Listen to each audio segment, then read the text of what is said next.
Pico, je suis en charge des relations entreprises à l'IAE Caen.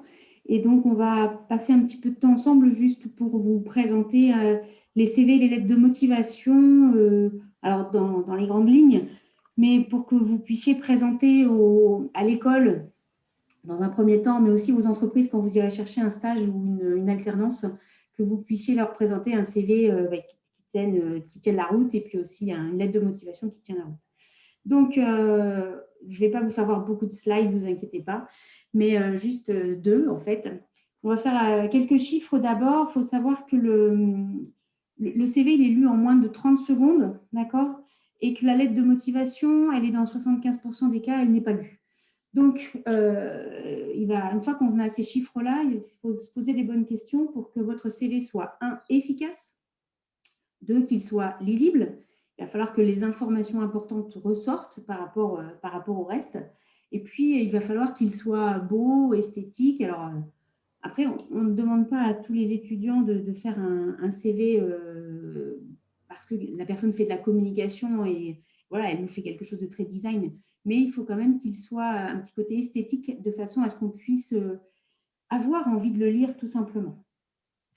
Et puis après, il y a des codes en fait un peu en fonction de si vous candidatez en contrôle de gestion ou si vous candidatez en marketing. On ne va pas exactement mettre les mêmes informations ou les mêmes choses et en tout cas pas utiliser les mêmes codes couleurs parce que oui, la couleur peut aussi être un élément important dans votre CV et dans votre lettre de motivation. Surtout le CV d'ailleurs, mais voilà. Donc voilà, il faut être efficace, beau et donner envie d'être lu. Alors, il y a 4 parties dans un CV. Hein. Il y a une partie identité, enfin une partie où il y a. Non, je vais commencer d'abord aussi par la photo. Pour moi, la photo est importante. Alors là, j'ai un petit peu ironisé, mais voilà, la photo, elle est importante parce qu'elle va nous donner notre première image sur vous et notre première image sur vous. Et donc, il faut que vous ayez le sourire. Je ne sais pas, il y a quelqu'un qui vient de poser une question? Excusez-moi. Donc, il faut oui, n'hésitez pas, vous si vous n'avez pas besoin d'intervenir, à couper vos micros. Et Sophie, si tu as besoin de le faire, tu peux aussi, dans participant, couper les micros si tu as besoin. D'accord, merci. Donc, l'intérêt de la photo pour moi, c'est que voilà, ça va me donner en fait la première idée que je vais avoir. Donc, sur une photo, vous ne me mettez pas de photo d'identité. Hein, vous mettez une photo où vous avez le sourire, où vous donnez envie de parler avec vous, d'échanger avec vous. C'est vraiment important. Et puis, une photo qui soit professionnelle, c'est-à-dire que vous n'êtes pas à la plage ou vous n'êtes pas avec vos amis en collé. Enfin, voilà, parce qu'il faut une photo qui reste professionnelle. Et donc c'est important que la première image soit positive, en fait. Et puis, si vous ne me mettez pas de photos, j'irai voir sur les réseaux sociaux, notamment sur LinkedIn, j'irai voir finalement votre profil et je vais retrouver votre photo. Donc, mettez-la et ça va être beaucoup plus simple. Donc, après, dans un CV, vous avez 4 parties différentes. Vous avez la première partie qui est ici et qui correspond à votre identité. Donc là, de façon assez classique, on va retrouver votre prénom plutôt en minuscule et votre nom de famille là en majuscule pour bien dissocier les deux. Parfois, il y a des noms de famille qui sont des prénoms aussi. Donc voilà, vous facilitez la lecture. En fait, tous les conseils que je peux vous donner aujourd'hui sur le CV, la lettre de motivation, c'est comment faire pour que le recruteur, en 30 secondes, il puisse avoir vu les informations importantes. Donc, c'est pour ça qu'il va falloir mettre en avant les informations vraiment importantes. Donc, votre nom de famille en majuscule, votre adresse, votre date de naissance plutôt que l'âge. La date de naissance, c'est mieux. Ça ne va pas bouger, en fait. C'est une information qui restera toujours la même, contrairement à votre âge que souvent vous oubliez de changer d'une année sur l'autre. Donc, laissez votre date de naissance. Attention à votre adresse mail, même si on voit un petit peu, enfin, les choses vont mieux, mais vous utilisez une adresse mail très classique, un prénom.nom Gmail, Hotmail, ce que vous voulez, mais utilisez plus facilement votre prénom, le point, le nom. C'est vraiment ce qu'il y a de plus classique et de plus facilement retrouvable pour les entreprises quand elles reçoivent les CV sur leur boîte mail. Et donc, on ne doit pas retrouver d'adresse mail mon petit lapinou comme on pouvait trouver il y a quelques années. Ouais, je On en vois. trouve encore Bah, quelques-uns, hein, mais donc ça, c'est à éviter. c'est la merde, Vous parce que dissociez bien. Volcan, s'il vous plaît, pensez à couper votre micro. Merci. Pensez bien à dissocier votre adresse mail personnelle de votre adresse mail professionnelle. On va dire, voilà, faut rentrer dans la vie étudiante et professionnelle, et donc il va falloir que vous créez une adresse qui sera professionnelle. Ça peut être votre prénom.nom pro, par exemple. Ça, c'est souvent que je vois ça. Et voilà, ça, c'est très bien. Donc voilà par rapport aux petites informations sur l'identitaire. Et puis, n'oubliez pas de mettre votre téléphone portable, bien entendu, puisque c'est potentiellement là où les entreprises pourraient vous appeler. Donc après, si vous relevez de la formation initiale, c'est-à-dire que si vous n'avez jamais quitté l'école, vous allez commencer votre partie de CV par vos études, par vos formations. D'accord ? Si vous relevez de la formation continue professionnelle, donc pour les personnes qui ont déjà travaillé, on va plutôt faire l'inverse, on va plutôt mettre en premier plan les relations, les expériences professionnelles. Pardon. C'est souvent par rapport parce que le pavé est plus important. Et donc, on commence souvent par le pavé le plus important. Donc, au niveau comment on appelle ça, de la formation, je vais commencer par ce paragraphe-là. Il faut mettre en avant les années, donc les années d'obtention ou les années qui sont en cours. Donc là, on a 2020-2021 et on fait le master marketing. OK. C'est la base. Et puis après, vous mettez le nom du diplôme en majuscule, en capital, tout du moins, en capital. Et puis l'IAE, alors là, je ne sais plus. En fait, voilà. Vous mettez le nom le nom du diplôme, et puis après, vous mettez l'école, et c'est l'information importante. Si vous voulez, en dessous, vous pouvez préciser quelques unités de valeur qui vous paraissent importantes. Sur le master marketing, c'est un peu, par exemple, c'est un peu particulier parce qu'on va imaginer que du marketing. Mais sur un diplôme un peu généraliste, comme le MAE, par exemple, où vous allez faire des ressources humaines, du contrôle de gestion et puis du marketing. Si vous cherchez un stage en marketing, c'est important de mettre plutôt en avant que les fonctions, que les cours en marketing. Vous voyez, il faut en fait modifier un petit peu votre CV en fonction de l'offre à laquelle vous candidatez. Et ainsi de suite. Votre CV doit être antéchronologique, c'est-à-dire que vous devez toujours lire les dernières formations que vous effectuez. Enfin, toujours en premier, la dernière formation que vous suivez. C'est parce que comme le recruteur n'a pas beaucoup de temps, il va éventuellement lire les premières lignes de chaque rubrique. Donc, commencez toujours par la dernière expérience. Et c'est pareil, justement. Donc, les formations comme les expériences sont construites de la même façon. Vous mettez l'année, vous mettez les mois éventuellement, et vous mettez l'intitulé du poste, l'entreprise dans laquelle vous le faites, et puis le lieu. Donc, ça, c'est pareil. En fait, vous construisez exactement de la même façon la rubrique formation de la rubrique expérience professionnelle. Et vous descendez chacune des expériences en la décrivant un peu avec les différentes missions que vous avez effectuées. Pour vous, c'est un moyen de montrer en fait les différentes missions que vous avez effectuées, les différentes tâches qui sont associées à un métier. La troisième partie, ce que j'appelle le reste en fait, c'est tout ce qui va concerner l'informatique, les langues et tout ce que vous faites en dehors. Et c'est vraiment, j'insiste beaucoup sur cette partie parce qu'elle est cruciale, notamment pour les étudiants de formation initiale. En fait, la partie, on va commencer par la partie linguistique. Vous devez mettre que vous faites de l'anglais, mais vous mettre anglais, alors vous le parlez couramment, vous êtes bilingue, ou alors c'est juste correct, c'est juste scolaire.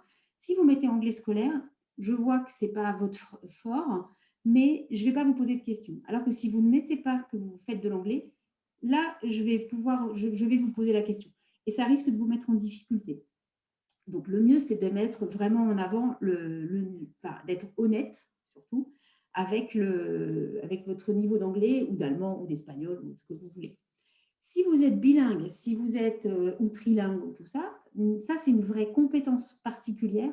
Donc là, n'hésitez pas à le mettre en exergue et à le mettre en gras, enfin vraiment important, parce que on voit bien tout de suite que, enfin, moi je vois bien dans tous les CV que je rencontre et avec tous les étudiants que je rencontre, que l'anglais n'est pas encore les Français ne parlent pas beaucoup anglais et donc les personnes qui se différencient en parlant vraiment anglais, il faut vraiment le mettre en avant.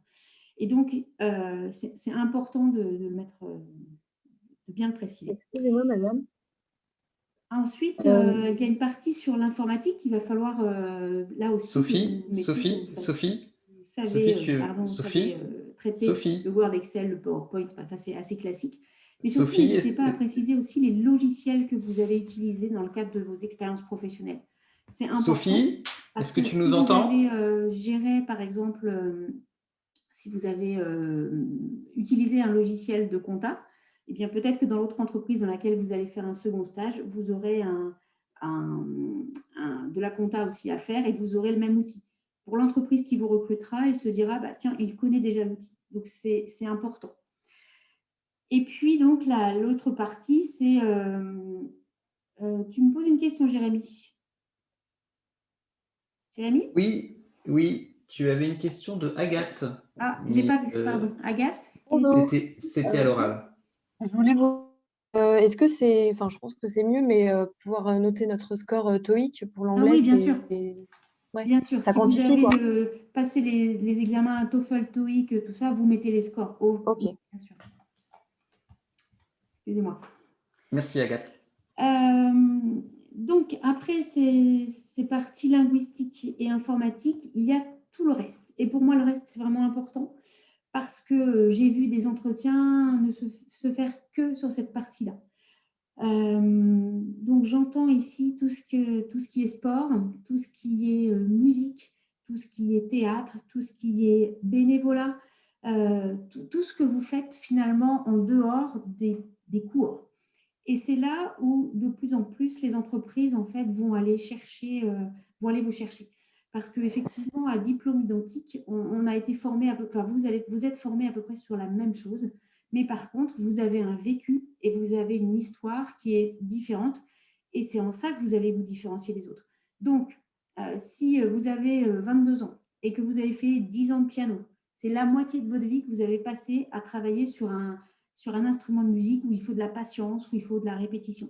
Donc, on va y voir des qualités humaines qui sont très importantes. Donc ça, j'ai besoin de le lire. Donc, on peut mettre piano depuis 10 ans ou solfège pendant 3 ans. Enfin, donc, n'hésitez pas à mettre une durée, un nombre d'années que vous faites ce sport ou cette musique. C'est important. Le bénévolat, Sophie, pareil. Le bénévolat, on va se dire, bon, ben, Sophie, voilà, cette personne, elle a un côté humain, elle a un côté, alors, bien sûr, elle a un Sophie, côté tu m'entends? je donne, sociable, donc c'est vraiment important. Donc c'est souvent des parties qu'on oublie un peu, qu'on néglige un peu, parce que vous n'osez pas, alors qu'en fait, c'est vraiment là-dessus. J'ai vu une étudiante qui était ceinture noire de judo. Je réponds à la question tout de suite après. Qui était ceinture noire de judo, et en fait, l'entretien s'est fait que là-dessus. Et donc, n'hésitez pas à le mettre, parce qu'en fait, l'étudiante, elle a été recrutée. Oui, Jérémy, vraiment, il y a une question. Oui, une question de Bilal à propos de formation militaire. Est-ce que c'est de bon ton de pouvoir les valoriser sur un CV? Oui, pourquoi pas. Oui, oui, bien sûr. Oui, parce qu'on va y voir de la rigueur, on va y voir tout ça. Donc oui, oui, vous pouvez le mettre. Merci. Merci pour la question, Bilal. Autre question d'Alexandra. Vous avez parlé de couleur sur le CV. Pouvons-nous avoir plus d'informations, s'il vous plaît? Oui, alors, si vous êtes en communication ou en marketing, vous pouvez nous mettre de la couleur, il n'y a aucun problème. On va y voir de la créativité, on va y voir tout ça. Si vous êtes comptable ou contrôleur de gestion, on s'attend à trouver quelque chose d'hyper classique, du bleu. Le bleu, c'est ce qui passe le mieux avec le noir. Donc voilà, ça c'est le b.a.-ba entre guillemets. Maintenant, j'ai vu des fois des CV passer avec du jaune ou avec, non, avec le vert. Et en fait, je me disais, bof, bof, pas facile. Or, la personne, elle avait un vrai projet de développement durable. Et donc là, en fait, l'image, elle était associée, enfin, la couleur était associée à son projet. Donc, il n'y a pas de couleur type, à part peut-être sur le contrôle de gestion et la compta et la banque, où on s'attend à ce que ce soit du bleu, finalement. Pour les autres, vous pouvez être un peu plus libre, mais il faut que ce soit cohérent avec votre image et avec votre projet. J'ai vu une fois un CV où tout le bandeau du haut, là, vous voyez, l'identitaire, la photo et tout ça, et le projet. J'ai oublié de vous parler de l'assistant marketing. Je vais y revenir. Tout le bandeau était noir. Et je me suis dit, waouh, c'est d'un triste. Et en fait, l'étudiant, il était en marketing et derrière, il avait fait sa lettre de motivation exactement pareil. Il avait utilisé un bandeau. C'était un rappel et c'était juste finalement magnifique. Donc, en fait, un CV identique avec les mêmes couleurs, si le projet est différent, elle ne va pas du tout rendre la même chose. Donc voilà, après, c'est aussi très, très propre à la personne qui va lire le CV. Le problème, il est là, c'est que quand vous envoyez un CV à une entreprise, enfin, à quelqu'un, à un contact RH, si vous l'envoyez à 9 h le matin et que la personne est du matin, tout va bien, elle va être en forme, elle va lire votre CV, c'est super. Et puis, si elle le lit le soir et qu'elle est fatiguée, eh bien, elle va voir tous les défauts du CV, alors qu'en fait, elle l'aurait lu le matin, elle était en forme, elle l'aurait bien aimé. Et ça, vous n'y pouvez malheureusement rien. Donc, je vous le dis quand même, mais vous n'y pouvez rien parce que vous ne savez pas dans quel état sera la personne qui lira le CV. Donc, c'est pour ça que des fois, d'être assez classique, ça reste ça passe mieux. Ou si vous lui mettez des couleurs qu'elle n'aime pas et qu'elle est fatiguée, elle pourrait ne pas l'aimer. En fait. C'est très personnel finalement et c'est ça qui est difficile pour vous. J'ai oublié de vous parler d'une chose importante, c'est ça, là, le mot assistante marketing. En fait, sur un CV, il faut absolument préciser tout de suite l'objet de votre CV. Si vous ne mettez rien et que vous envoyez le CV chez, je sais pas moi, par exemple, chez Danone, par exemple, vous imaginez bien que Danone a une multitude de métiers chez elle, enfin dans cette entreprise. Donc, en fait, si vous n'envoyez aucun message ici, ils ne vont pas savoir ce que vous recherchez. Ils ne vont pas perdre de temps à lire votre CV. Alors que là, si vous mettez assistant marketing, c'est-à-dire votre projet, ce pourquoi vous candidatez, tout de suite, pour l'entreprise, elle va savoir vers qui orienter et surtout, elle va lire vos expériences professionnelles en pensant assistant marketing. Donc, vraiment, ça, c'est très, très important.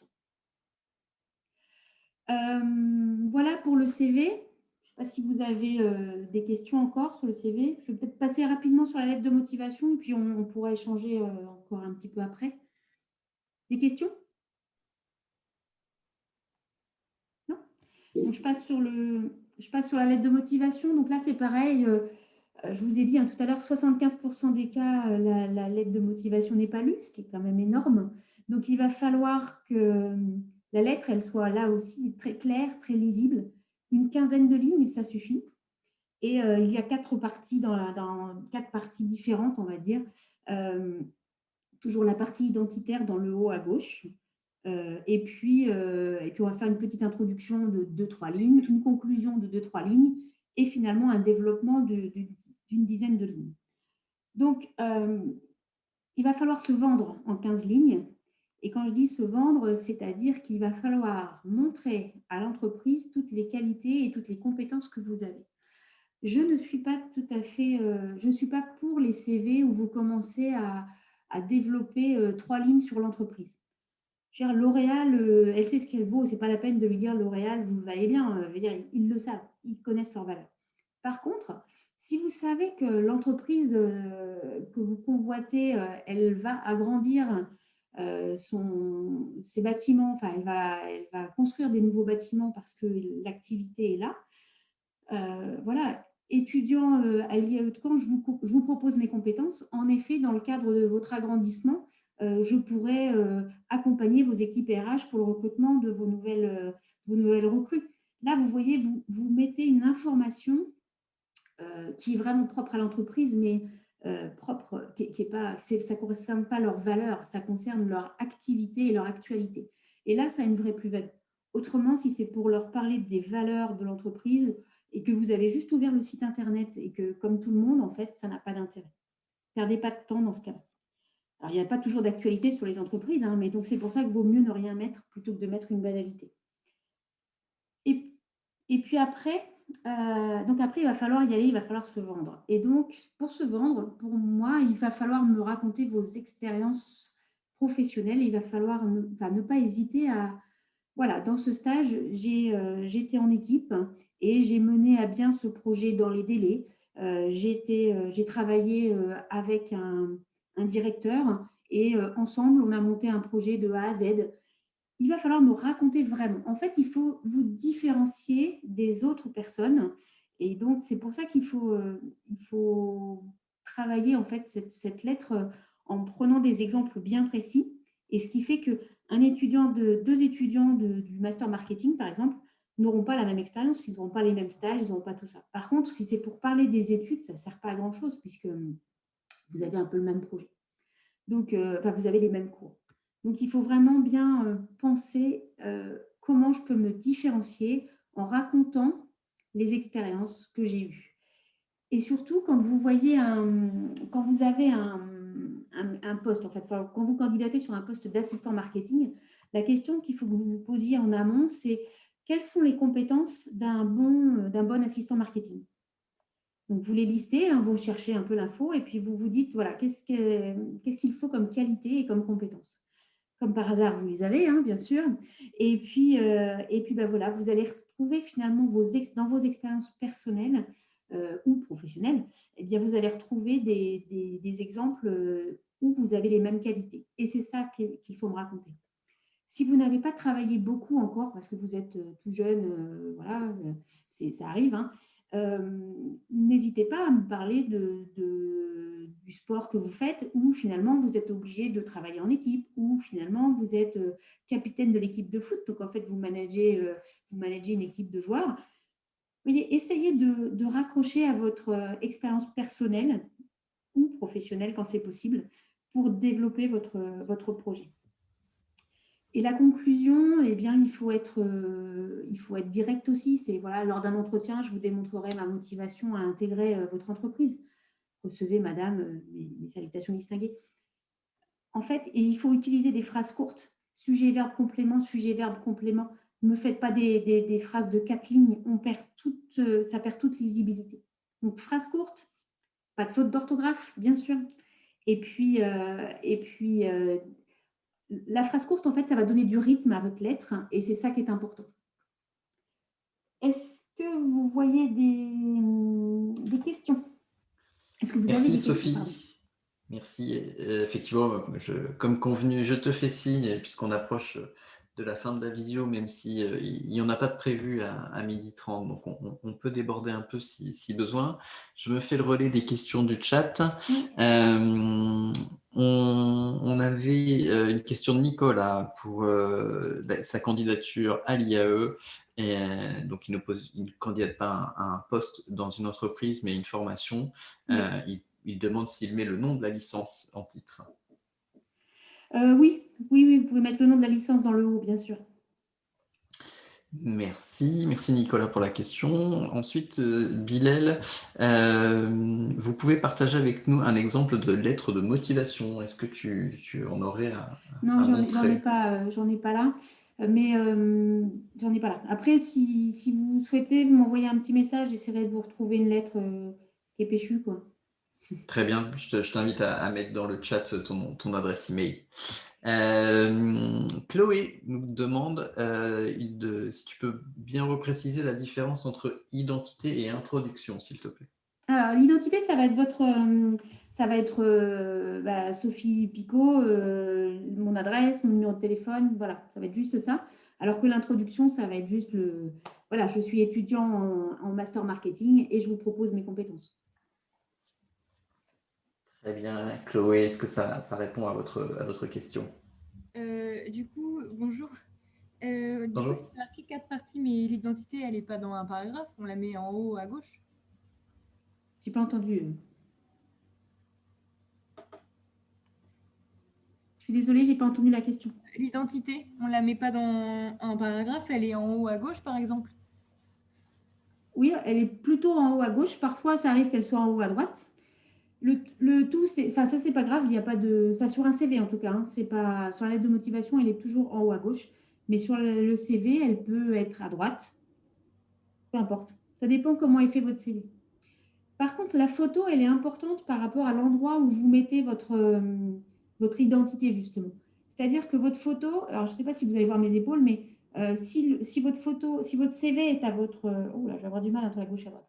Vous devez tourner les épaules vers votre CV, quoi qu'il en soit. Vous ne devez jamais tourner le dos à votre CV. Donc, essayez de, si vous êtes de profil, mettez bien vos épaules face, je ne sais pas si on peut dire face, mais vers votre CV. Ça, c'est important. Autrement, vous la mettez de face.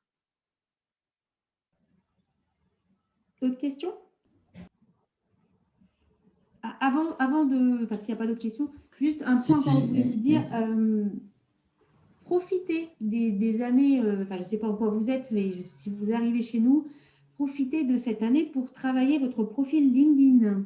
Parce que les entreprises, ou enfin, les RH dans les entreprises, ils vont aller vous chercher sur LinkedIn, ils vont aller voir comment vous avez rédigé votre profil. Et ils vont aller voir les... Alors, je ne sais pas si vous connaissez tous cet outil, mais c'est un réseau social professionnel vraiment important. Et les entreprises passent par là pour d'abord diffuser des offres de stage, diffuser des offres d'emploi. Mais voilà, elles en profitent aussi pour regarder comment vous vous êtes mis en valeur en fait sur cet outil-là. Donc, et c'est très long de travailler son réseau. Donc, je peux que vous inciter à le commencer dès maintenant pour le peaufiner quand vous serez avec nous à l'IAE l'année prochaine et pour pouvoir trouver du travail plus facilement à la sortie. Merci Sophie. On a 3 questions encore. Monsieur Canara nous dit, vu que les expériences sont détaillées dans le CV, faut-il en faire de même dans la lettre de motivation? Oui, parce que vous n'allez pas l'écrire de la même façon, c'est-à-dire que vous allez, dans le CV, ça va être un tiret avec voilà, gestion des stocks. Alors que dans la lettre de motivation, c'est voilà, dans mon expérience à Castorama, je gérais le stock des vis et des clous. Et, et puis, je mettais en rayon tous les jours. Vous allez détailler en fait l'information, est-ce que vous en faisiez et si vous avez mis des résultats, est-ce que vous avez augmenté les ventes pendant que c'était vous qui étiez dans ce service-là. Vous allez vous mettre en valeur en fait. Vous allez, si vous avez mis un projet, vous avez géré un projet de A à Z, voilà, j'avais pour mission de gérer le projet de A à Z. Il a été fait dans les délais. Il est toujours actuel dans l'entreprise. Mes collègues se servent toujours de l'outil informatique que j'ai monté. Vous voyez, vous allez essayer de mettre en valeur, que vous l'ayez fait en individuel ou en groupe, voilà, le travail que vous avez effectué. Est-ce que je réponds à vos questions?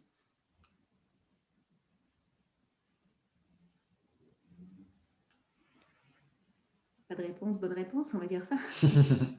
Et donc, on peut enchaîner sur la dernière question de Valentine Nathalie. Pensez-vous que la photo fait absolument la différence pour une candidature? Pensez-vous que, excusez-moi, je n'ai pas entendu. Que la photo fait absolument la différence pour une candidature? Alors, je ne sais pas si elle fait la différence, j'en sais rien. Mais moi, je trouve beaucoup plus sympathique d'avoir une photo sur un CV. En fait, je vais me poser la question, alors, pourquoi est-ce qu'il n'a pas mis de photo? Je vais me poser la question inverse. Alors, je sais que pendant un temps, on prenait le CV anonyme et tout ça, mais on ne peut plus faire des CV anonymes avec les réseaux sociaux maintenant. Donc moi, je préfère vraiment mettre la photo et bien sûr, quand la photo est jolie, voilà, que vous mettez, enfin, jolie entre guillemets, parce que c'est très personnel, mais je veux dire, quand elle est professionnelle, et bien voilà, au moins je sais avec qui je vais parler.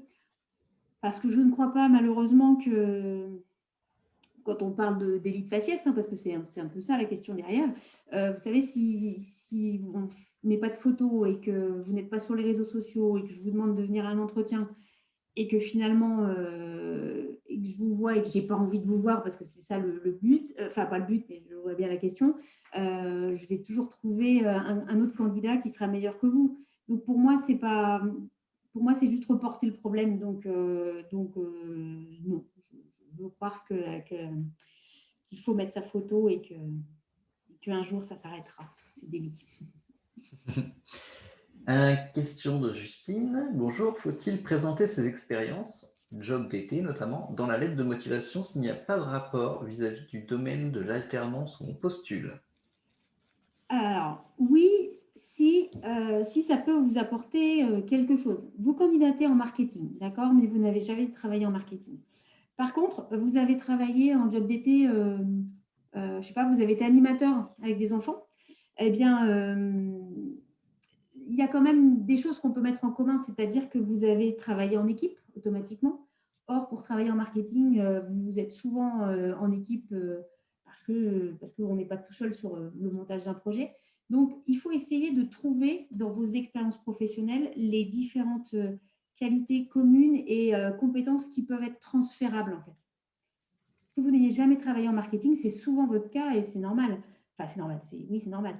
Mais voilà, justement, il faut me parler de ce que vous avez fait en dehors et qui sont des qualités transférables ou compétences transférables.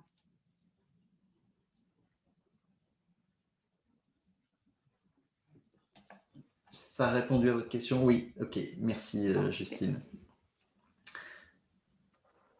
Est-ce qu'il y aurait, Sophie, est-ce que tu as couvert l'essentiel des points que tu voulais couvrir? Pour moi, oui. Très bien, on a fait les 30 minutes de conférence prévues. N'hésitez pas si vous avez encore une question à ouvrir votre micro et à la poser, sinon on pourra clôturer cette conférence maintenant. Est-ce qu'il reste des questions, s'il vous plaît? C'est beau. À première vue, non. Merci à toutes et à tous d'avoir participé à cette conférence. La journée porte ouverte continue. N'hésitez pas à contacter l'ensemble des conseillers et à vous rapprocher des formations dans lesquelles vous vous projetez pour avoir de plus amples informations.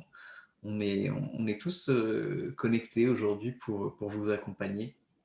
Et on a beaucoup d'espoir que cette journée débouche sur des rencontres en septembre avec l'ensemble d'entre vous. Merci beaucoup.